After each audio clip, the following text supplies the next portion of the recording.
Games. For generations, man has played them. But what do games play? Oh, yes, very good.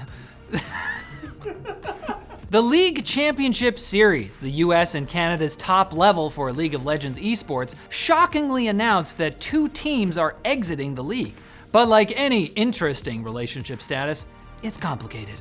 According to John Needham, Riot Games' president of esports, the Evil Geniuses and Golden Guardians wanted to exit the league, each for their own reasons. While Evil Geniuses sort of corroborated this on Twitter, Golden Guardians took a different tactic, implying it was Riot's decision to go from 10 teams to just 8, which is actually consistent with leaks from over the weekend. I guess Riot and the team's owners were so busy deciding whose fault it was, they forgot to tell any of the other people involved. Many GMs, managers, players, and staff had no idea they might not have jobs this year until Monday, according to the LCS Players Association and the affected parties themselves. But to be fair to Riot and the owners, I mean, like, they only care about informing you if you are playing. If you're not, then I don't know, take a seat. Yeah, enjoy the game, you know. Needham has claimed the news was rushed because they only became aware of some issues with these teams 2 weeks ago, and said in his original statement that players still had time to pursue opportunities in other teams or leagues, displaying an unrivaled lack of understanding of how the thing he is president of works. Even though contracts weren't yet signed, teams still had verbal agreements with players already, meaning there aren't spots for now teamless players such as Surdy, whose verbal agreement with Evil Geniuses from less than a week ago is now worthless.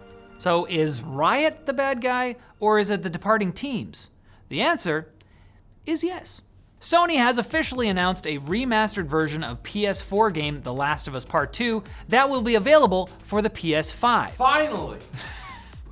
The Last of Us Part 2. That story again, Sony forgot the PS5 can already play PS4 games. Okay, maybe we're being unfair here. The remaster will include a roguelike survival mode called No Return that sounds sort of similar to Resident Evil's Mercenaries game mode, and it'll also have lost levels, which you might think sounds like additional complete levels, but are actually early development slices of unfinished levels with developer commentary that they presumably fished out from between the couch cushions. There was going to be a tree here, but right now it's just a massive hole. Why did I remove it? I don't remember. And since you crazy kids loved playing the guitar section so much, the game about the cost of revenge and the cyclical nature of violence will have a guitar free play mode where you can unlock more instruments and use audio effects pedals. I got the banjo. Zombie. Cranberries. While owners of the 4-year-old PS4 version can pay just $10 for the remastered one, with the full price one being what? How much? We don't know. They didn't say. Some people seem to be tired of Naughty Dog's relatively recent obsession with remakes. But the fact is, they've still been delivering original games at least every 3 years. And if we keep accusing Naughty Dog of re-releasing year-old games with virtually no changes and selling them for full price, Nintendo will sue them for identity theft. Destiny 2's player count is the lowest it has ever been, sitting at about 1/10 the size of the game's all-time peak. This can only mean one of two things. Either the game kinda sucks now, or someone or something is hunting Destiny 2 players for sport. Run. Bungie has been in a tough spot for the last year. The game's most recent expansion, Lightfall, was deemed mediocre, and the next expansion, The Final Shape, has been delayed. Then, Bungie decided to lay off a bunch of staff. Not so fun fact about those layoffs, by the way, since many of Bungie's employee benefits only last until the end of the month if you're fired. Because all of these people got laid off on October 30th, they only got 1 day of coverage. Anyways, these two factors, the layoffs and the delayed expansion, are likely responsible for the player drop. Most of the community support team was cut during the layoffs, and the community, that team was supporting the Destiny 2 player base, stay with me here, weren't big fans of that decision. And since The Final Shape was delayed, the current bad season has to be extended even longer, so many players probably didn't want to stick it out until things got better. I mean, it's hard to see the light at the end of the tunnel when you're up to your eyeballs in moon wizards. Especially when that final shape could just be the emoji. Now it's time for Quick Bits, brought to you by Newegg and their Black Friday deals that are going on actually right now. Why did I say it like that? You can save on GPUs, CPUs, or the perfect gaming notebook for the people you love. And if you buy something that drops in price before November 25th, Newegg's Black Friday price protection means you get refunded the difference automatically. And if you give the gift of your old GPU to Newegg, thanks to their GPU trade-in program, you can give yourself the gift of savings on a new graphics card. See how this works? To see everything that's on sale, check under the tree by clicking the link below. This is a tree now. Every night when I drift off to sleep, I dream of Quick Bits. So it's like I get to share my dreams with you. Anyways, I was giving a speech in my underwear when suddenly my teeth fell out. And indie co-op survival horror game Lethal Company has managed to hit over 100,000 concurrent players since being released on Steam Early Access less than a month ago on October 23rd.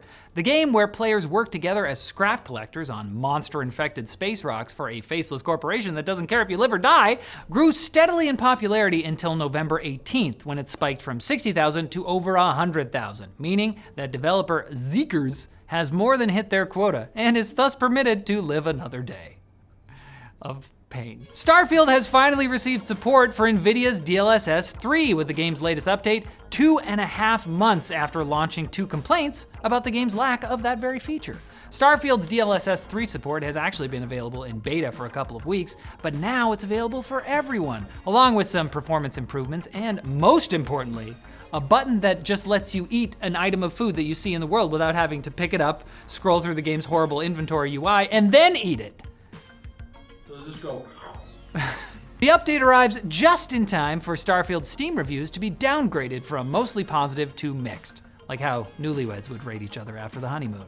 That seems very cynical, but like, I quit the game. I'm over it. It seems like the Embracer Group's remake of the beloved classic Star Wars game, Knights of the Old Republic, is no longer in active development, but no one involved has the stones to actually say it. Embracer-owned developer Aspyr was working on the game, but the project was taken off of them and possibly maybe handed over to Saber Interactive, who are currently listed as working on several games, none of which are KOTOR. And then last week, when Embracer CEO Lars Wingefors was asked about the remake, he said, "I noticed that anything I say to this becomes a headline, so that is my only comment." And honestly, it's starting to feel like I'm a kid whose goldfish died and no one wants to tell me. Hey Riley, sorry, Goldie got sent to a farm upstate. He's swimming free on the farm. A goldfish farm? Ding dong, the witch is dead, sung scores of Call of Duty players after Sledgehammer Games announced that the infamous Gaia skin is being temporarily removed from Modern Warfare 3. The premium skin, not so lovingly referred to as Evil Groot, has been called literally invisible because it's half see-through and half foliage. So like, that's not literally, but okay. Sledgehammer stated during a Reddit AMA they are temporarily removing it so the skin can be reworked.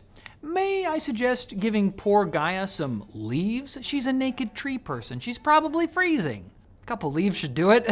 And Mortal Kombat 1 players have been defeating hard bosses with the power of Mystic Arts.